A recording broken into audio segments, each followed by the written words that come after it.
Mėly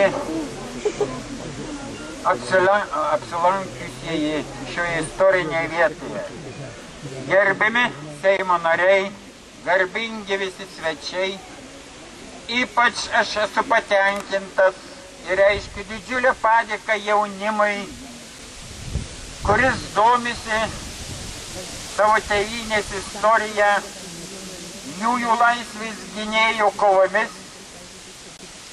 sudėtomis aukomis mūsų tėvynės laisvės aukuro.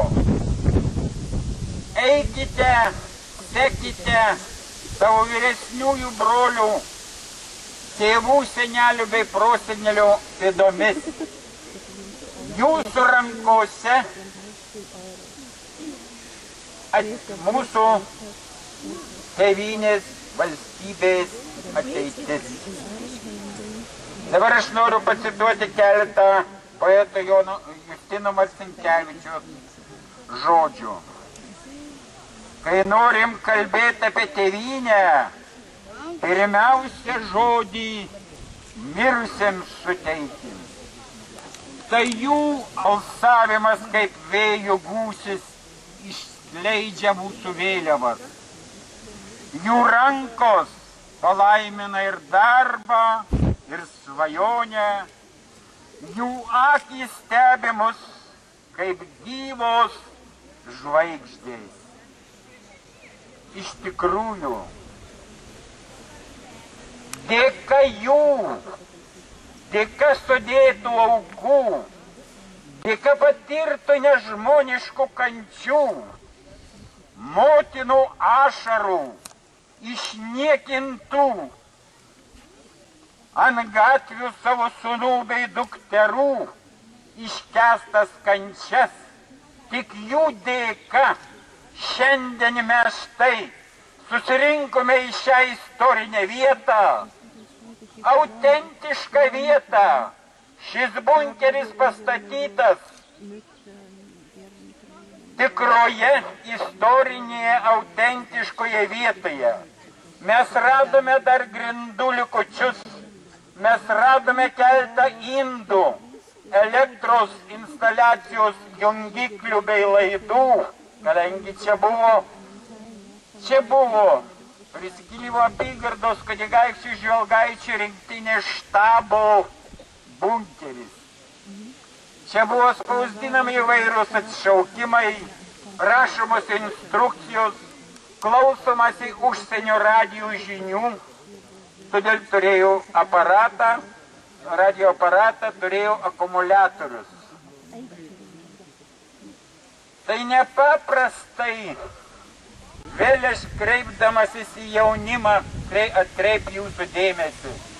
Tai nepaprastos buvo sunkios jų sąlygos. Nuolatiniai drėgmė, trūkumas deguonies, nes žvakė ir tada ir tai ne visuomet degdavo dėl trūkumo deguonies. Jūs žinote, kad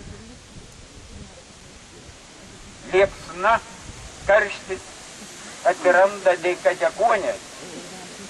Gesdavo net, o įsivaizduokit, žmonėms reikia kvėpuoti, reikia gyventi, ne dieną, ne dvi, neišlindus, nepasirodžius, ypač žiemos metu, kad neliktų pėdsakų. Štai atkreipkite dėmesį į tavo stuobrį, kaip mes pavadintume.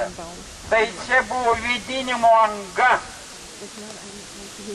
Ir tuo pačiu primusinės lempos šilumos, dūmų bei kvapų išeidavo, kad neišduotų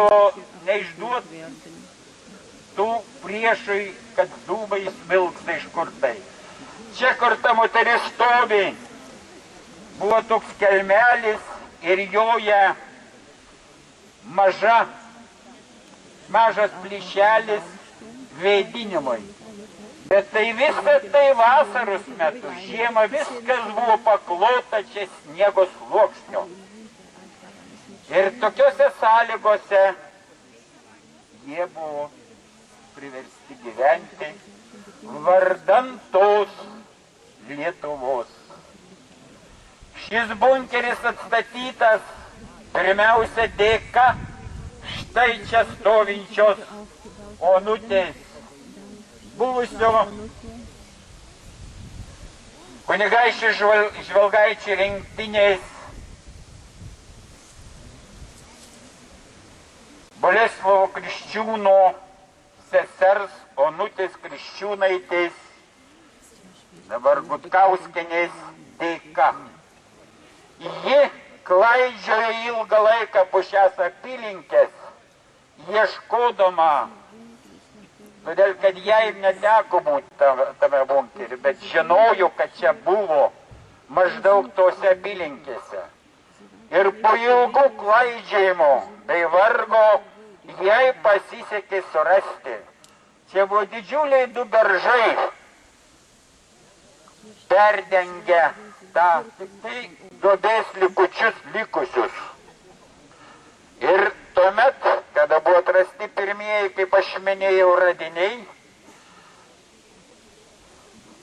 jos iniciatyva Prisikėlimo apygardos partizanai, padedami tremtinių bei politinių kalinių, o didžiausią indėlį atstatymo bei priežiūros darbe parodė Vladas Kavaliauskas. Vladai, ar jūs čia esate?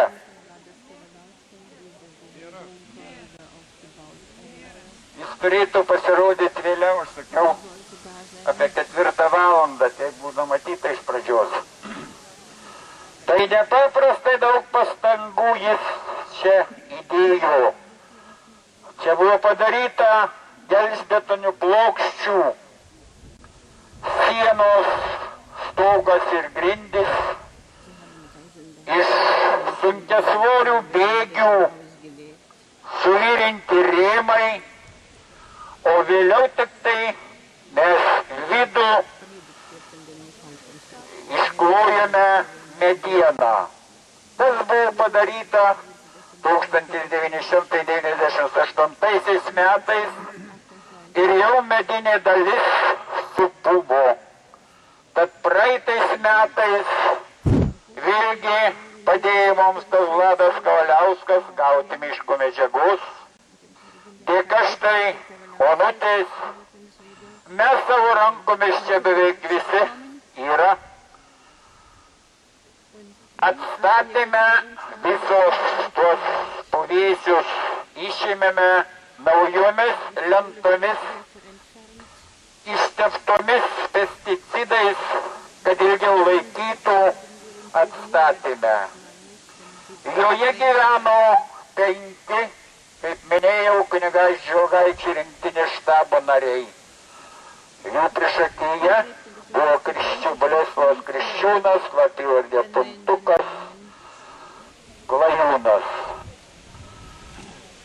Jie čia persikrausti 1951 metų vėlo rudenį. Ir nelaiminga naktis diena įvyko 1952 metų kovo 19 dieną. Iš tos rinktinės partizanas buvo pakliuvęs į saugumiečių rankas ir tiksliai nenustatyta, bet manoma, kad tai buvo išdavystė, nes vienas